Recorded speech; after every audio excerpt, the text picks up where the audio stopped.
Hey everyone, my name is Wedge and welcome back to our Best Cards Ever series. In this video, I'm going to tell you everything you need to know about the history of Urza Saga. Yup, one of the most iconic Magic sets of all time. If you enjoyed this series and want to see more episodes like this, hit the like button and leave a comment showing your support. It helps out a lot.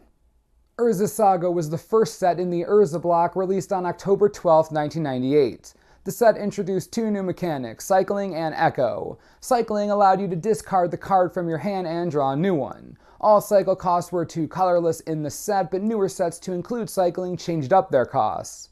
Echo forced you to pay the casting cost of a card twice if you wanted to keep it. One time to play it and the second time at the beginning of your next upkeep. Super annoying, but it allowed you to play powerful cards. It was a decent trade-off. Looking at card prices from the set right after release, we have some familiar faces. The most expensive card was Time Spiral, sitting at a whopping $15. The card was reminiscent of Time Twisters, so much so that the hype around it was basically ridiculous. At $12, there was a three-way tie between Catastrophe, the latest in what is going to be a long line of white board wipes, Sara Avatar, one of the biggest creatures ever made, and Stroke of Genius, thought to be one of the best draw spells ever made. Many cards were in the $6 to $8 range. If you're thinking of a good card, it was probably in that range. Urza Saga was about to enter a brutally aggressive Standard environment. Before Saga came into the picture, Standard was made up of 5th Edition, Mirage, Weatherlight, Visions, Tempest, Stronghold, and Exodus. Lots of cards to play with. More importantly, lots of red cards to play with.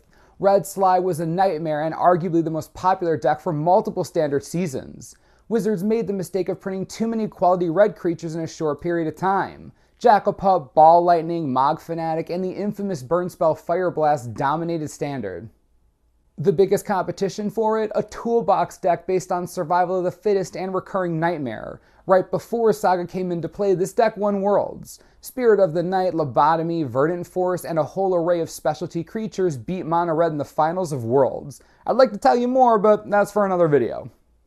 Urza Saga rotates in. Standard sets are now 6th Edition, Tempest, Stronghold, Exodus, and Urza Saga.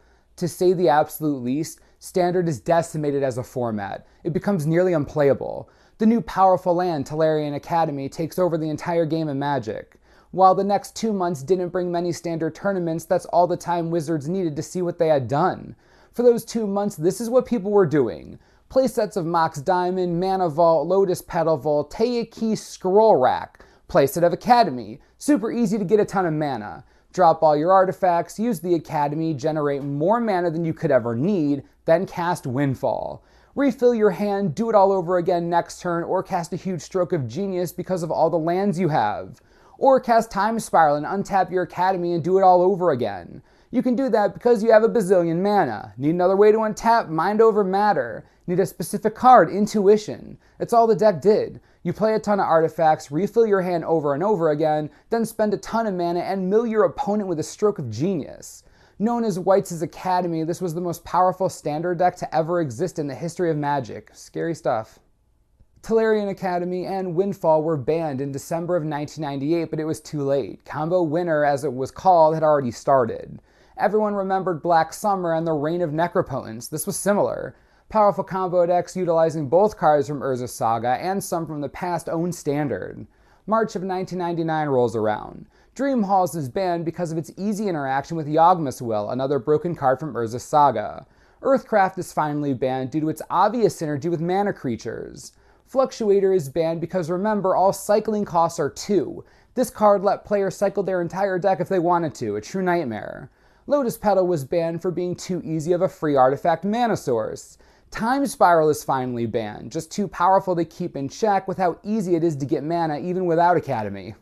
Next up was Mind Over Matter, just another card Wizards wanted to be sure couldn't be broken, banned a few months after all these other ones were.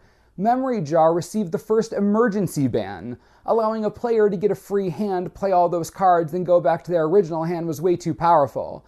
Wizards was afraid it would prolong Combo Winter, so before it even came out in June of 1999, it was proactively banned to preserve Standard as a format. Yeah, it got really bad. They even banned Recurring Nightmare partially because of its interaction with Great Whale and the ability to generate infinite mana. Long story, but yeah, welcome to Urza Saga Standard. It wasn't pretty. Let's fast forward a bit. August 1999, almost a year after Urza's Saga released, and the banning frenzy is over. Combo winner is no longer in effect, so what's in standard? Well, Kai Buddha won the World Championships that year running his famous Wildfire deck. It used Mana Rocks, Grim Monolith, Thran Dynamo, and Fire Diamond along with big creatures like Covetous Dragon, Masticore, and Karn, Silver Golem himself. With all the mana he could ever need, Kai didn't much care about lands. 4 Wildfire is what made the deck so famous. A rare most people forgot about from Urza's Saga, it took Standard by storm and in that tournament was completely dominant. You'd kill all the lands, then use your artifact land sources to win the game through Karn's ability, or you just beat down with a Dragon or Masticore. The dark cloud of Urza's Saga Standard had finally been lifted and much more fair decks could exist. That was over 15 years ago. Magic has changed a lot since then. Let's take a look at Urza's Saga card prices now. Time Spiral has gone up to $20 from $15 when it was printed. Not bad. Catastrophe has gone down from $12 to $3. As I said, it was just the latest in a long line of white board wipe spells. Stroke of Genius had a similar plummet, falling from its perch at $12 all the way to $2. How the mighty have fallen. Of course, with those price crashes, other cards have risen up, some to ridiculous heights. Gaia's Cradle is now the most expensive card in the set, demanding $170 at TCG mid-pricing. Know where it was when the set came out? $8. Yeah, go cry in a corner. The next 2 most expensive cards, Show and Tell and Sneak Attack, are $65 and $50 respectively. They were $6 and $7 back then. Hindsight's 20/20 after all. So that leaves us with one question. What's the best card in Urza's Saga? We're talking about arguably the most powerful set of Magic ever created. Many of these cards still see play. It was a tough decision, but it's hard to argue with Tolarian Academy.